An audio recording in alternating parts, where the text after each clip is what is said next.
The Star Wars original trilogy is surprisingly light on lore, especially when compared to just how expansive that fictional world is today.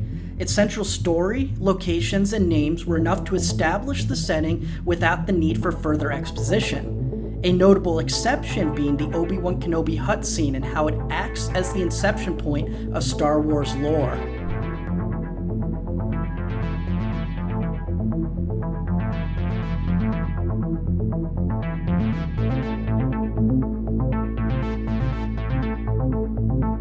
Star Wars today encompasses 11 live-action films, numerous books, comics, television shows, and video games. Nearly every genre is represented across the various stories that span thousands of years of history. Its scope is even larger when considering the stories that were decanonized.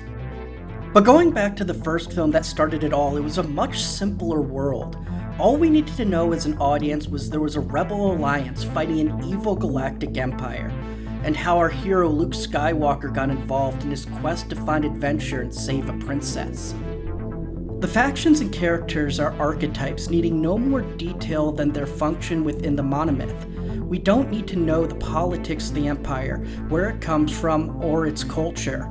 Good and bad are black and white, and our hero must rise to save the day.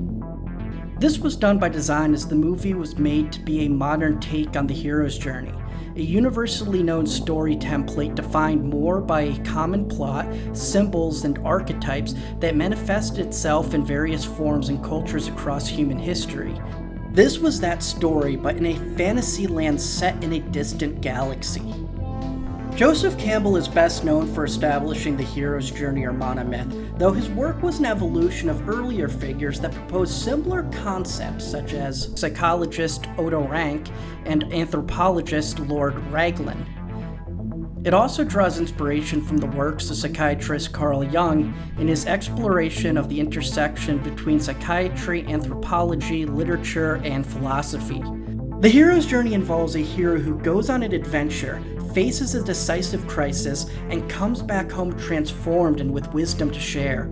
Star Wars is somewhat unique in that its creator George Lucas purposefully used the hero's journey as a template, whereas historically its emergence across different cultures was more the result of deeper subconscious attributes manifesting themselves in the forms of myths and fairy tales. I did research to try to distill everything down into motifs that would be universal. I attribute most of the success to the psychological underpinning, which had been around for thousands of years, and people still react the same way to the stories as they always have. It's the traditional, ritualistic, coming-of-age story. And when I went into the mythological side of what I wanted to do, that's a key factor with heroes.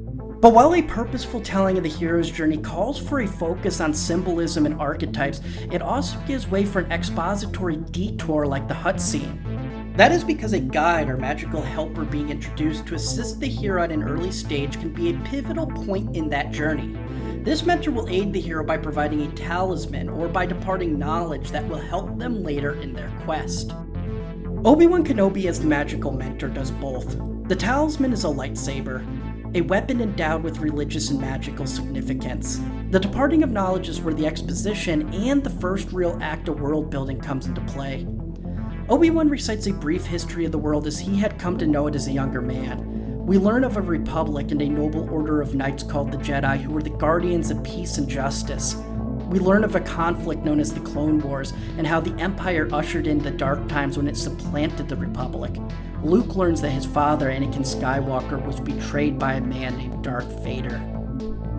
This brief history in the context of the hero's journey is important as it will later guide Luke to want to become a Jedi and restore the galaxy to what it once was. It also foreshadows the duality of Anakin and Darth Vader being one and the same, his death not being literal but symbolic as his shadow manifested itself and consumed him both figuratively and literally in the form of Darth Vader. So the scene in the context of the story plays its role, but it also gives a glimpse into a much bigger world that would become the basis for what Star Wars is today, a massive mythology rich in lore and world building.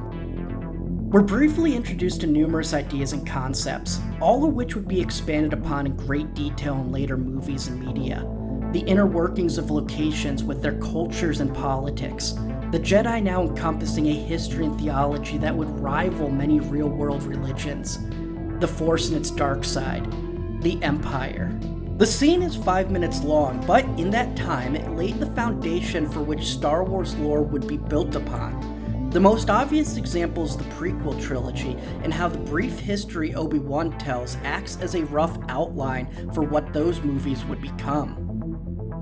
Interestingly enough, the prequels explore lore and world building with a lot more enthusiasm. Good and evil are still present, but a lot less distinctive. We see the politics of the galaxy firsthand, the motivation of different factions, and the nuances behind their actions. And so the evolution of the mythology from original trilogy to prequel trilogy is that the story becomes more complex by not following the monomyth as strictly, though execution of the story is a different matter entirely. We also get to discover exactly what the Clone Wars were during the prequels, a question that is further explored in great detail during the Clone Wars television series. And by learning of the Force during the Hutt scene, we're introduced to a story element that unifies the mythology, much like how it binds life together within the canon. But while there are clear and direct examples of how the Hutt scene informed later expansions of the lore and story, its bigger impact is more holistic. By delivering glimpses of a greater world beyond the story, it fueled curiosity and imagination for what else there might be to discover within this fantasy land.